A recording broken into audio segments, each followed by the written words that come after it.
welcome to the DefSec 2022 podcast. Here we are at the end of day two, the workforce day where people are out there searching for talent. A lot of students walking through the room. It's so exciting to see them all in there.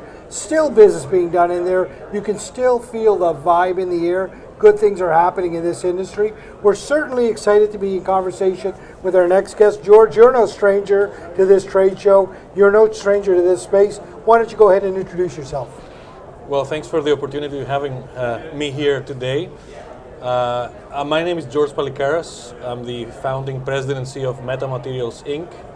We are a nanotechnology company specializing in revolutionary new materials that basically take people's products, help them advance in terms of performance, sustainability, and accuracy when it comes to their mission.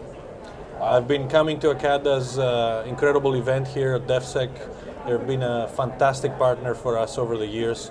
When we started out as a young startup, today we are just over 200 people, 3 locations in Canada, 6 locations across the world.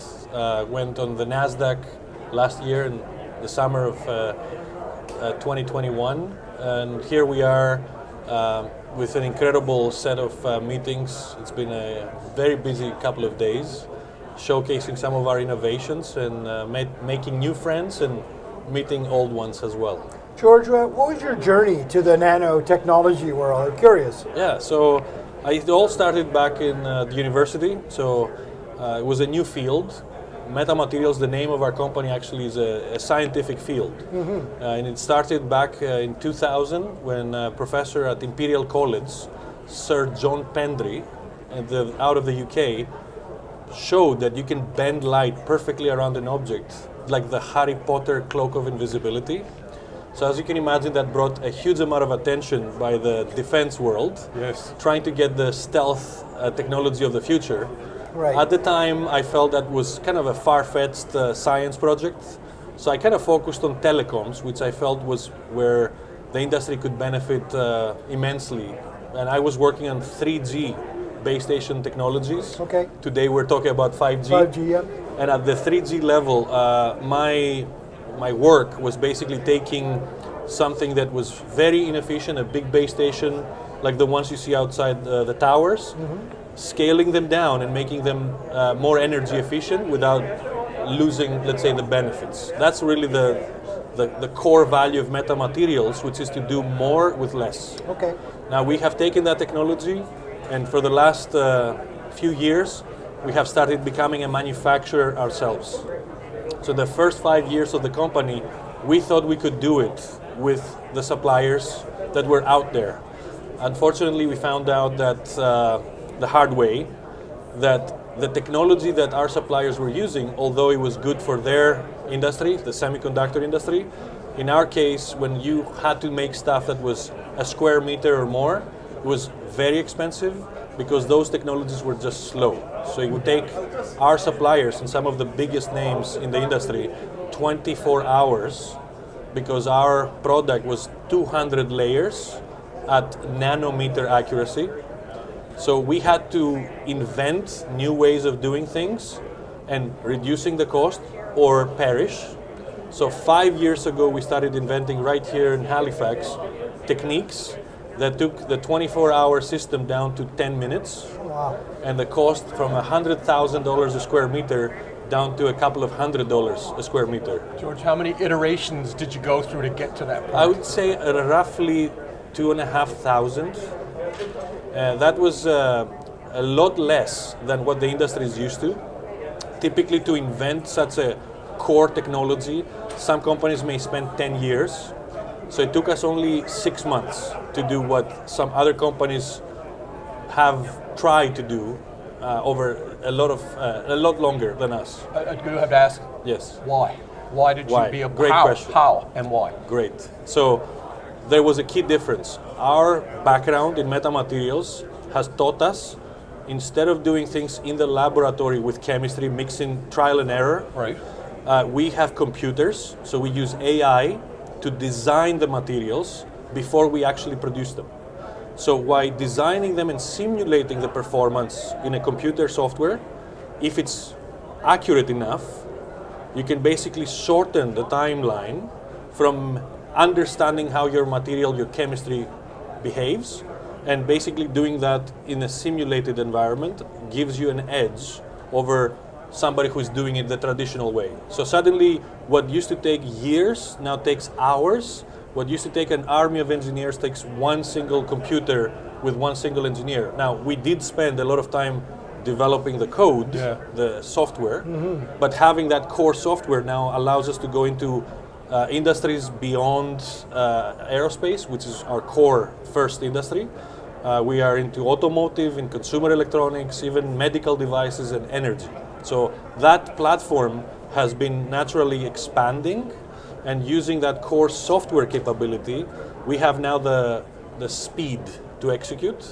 What was missing was the manufacturing side of things, which we originally thought we would get from the industry, from the supply chain. And when that didn't come, we had to invent it ourselves. Wow. So that added a little bit of time, a little bit of extra money and extra requirements to the equation. But here we are today. We have 7.5 million meter square manufacturing capacity in a roll-to-roll, like almost at the speed of printing newspapers, down to a few nanometers of resolution.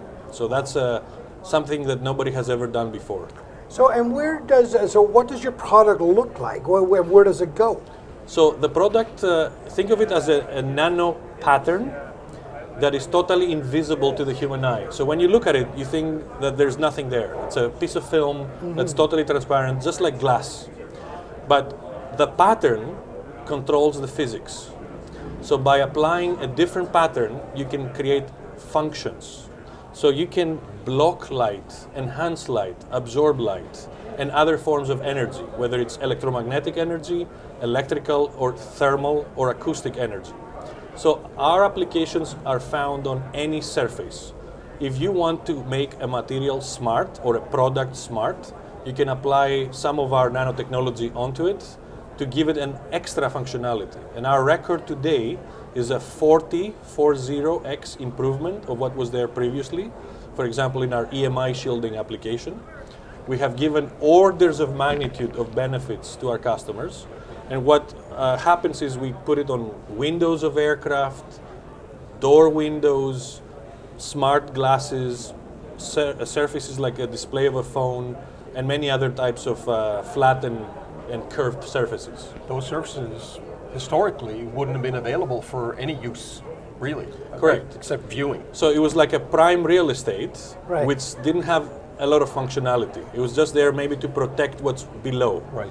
So suddenly, if you can make stuff that's invisible enough, you can functionalize. For example, in a smart screen, you can put a below the glass fingerprint touch sensor, which unlocks your phone. Now that's not very unusual. You see this every day. However, imagine grabbing the phone from any angle and the fingerprint sensor just works across the screen seamlessly. George, you're blowing my mind. Well, that's here a great right that's now. a great explanation, though, for sure, isn't it? Yes. Just like that. So let's stick to an aircraft window. Yeah. What would you hope to gain off that window? Great. So aircraft windows are very complex. They're made to withstand bird strikes, lightning strikes. So there's a huge amount of technology that over the last, I would say, 3 to 4 decades have been developed by typically the glass industry. So companies like PPG, Asahi Glass, Saint-Gobain have developed coatings. So inside the coatings you can do different functions. For example, de-icing. Now, the de-icing of a cockpit window is known, it's used. Where we come in is suddenly you want more transparency. The windows are triple glazed, so you're getting about 70% transparency. Applying our material gets you to 99% transparency, so that's the first benefit. But at the same time, these windows are running with kilowatts of power, and we can run them for a few hundred or tens of watts. Wow. So suddenly you have a more energy efficient system that is also more beautiful to look through, with all the bells and whistles figured out. There's one more hidden advantage. These windows at the aircraft, they use scarce and rare earth metals, things like indium or tantalum. So what we do is we replace them with commodity metals without losing the performance. So in a typical situation, we would replace indium with copper or aluminum. Not only our materials are cheaper, but they're sustainable. And in this day and age where resources are becoming more scarce, having a sustainability value proposition it goes a long way with our customer base. What another perfect example of where your technology really comes into play.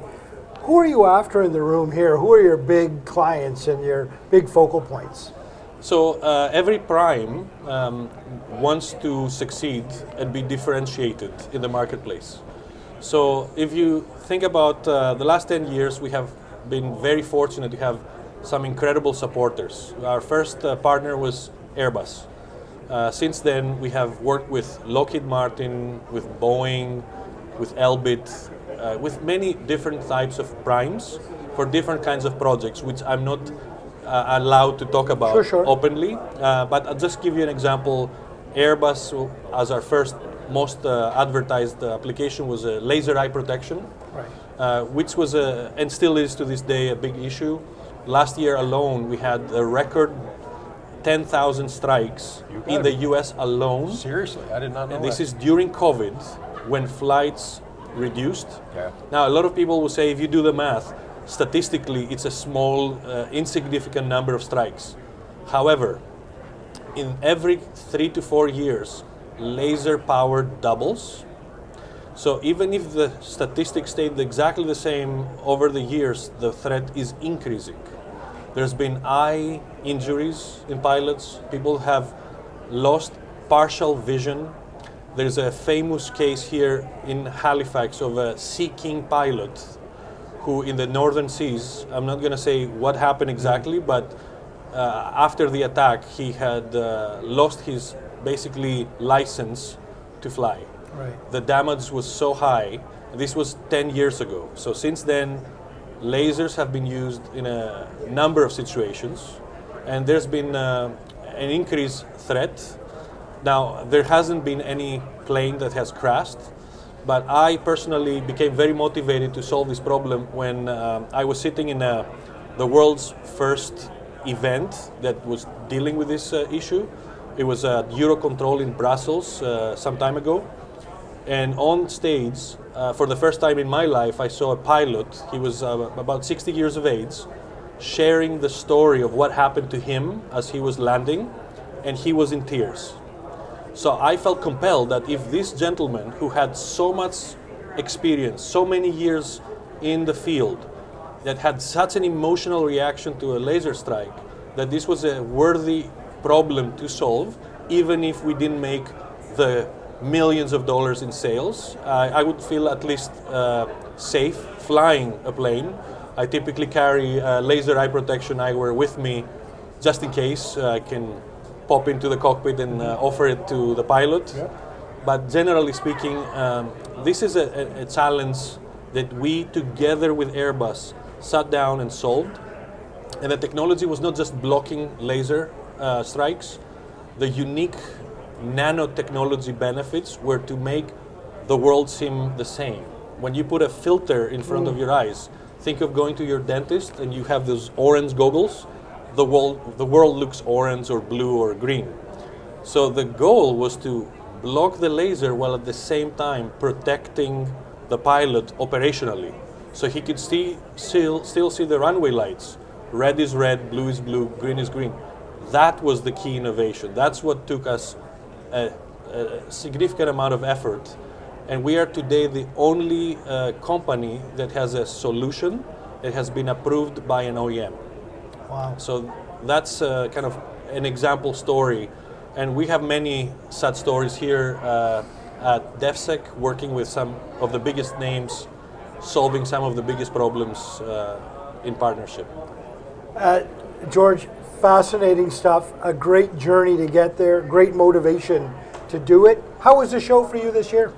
It's been very busy. Yeah. So our whole team has been excited to be back.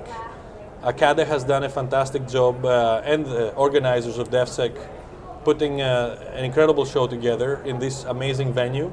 So more people, more room, and more touch points. So we've been very fortunate and extremely happy to be part of this. You've touched on Acada there, George. You've been a member there for a long time. Absolutely. And tell me the importance of that membership to you. So Acada happens to have been originally created by our former chairman, Maurice Guiton, Right. who's still on our board. So I remember first coming to Halifax and hearing the stories of how IMP Aerospace, Ken Rowe, and a few members came together.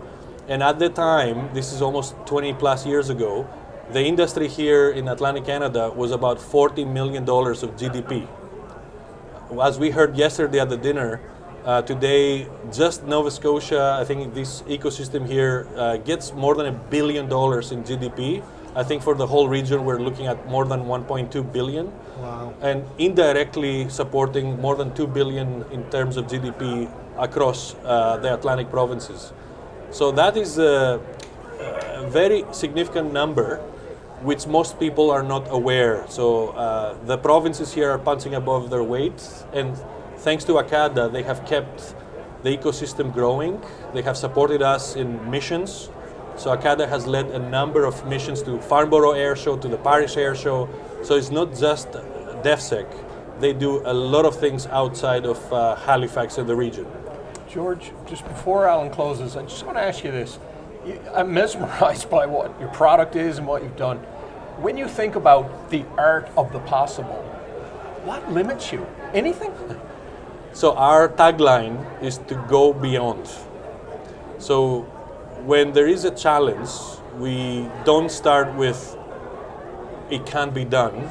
We start with what if we could do something here. If it's a worthy cause, and our mission is to help bring the benefits of nanotechnology to help people's lives, and if we can see a problem that's big enough, worthy to be solved, we have some of the most amazing scientists in the team, about 55 PhDs out of our 210 staff, ready to take on big problems and big challenges. So I can't say that we can solve everything, but we are excited and motivated by hard problems that can benefit from nanotechnology. Well, I tell you, you've expanded my mind here today, and I appreciate that. That's amazing, George. Thank you very much for your time today, explaining your technology, your motivation, and your company to us.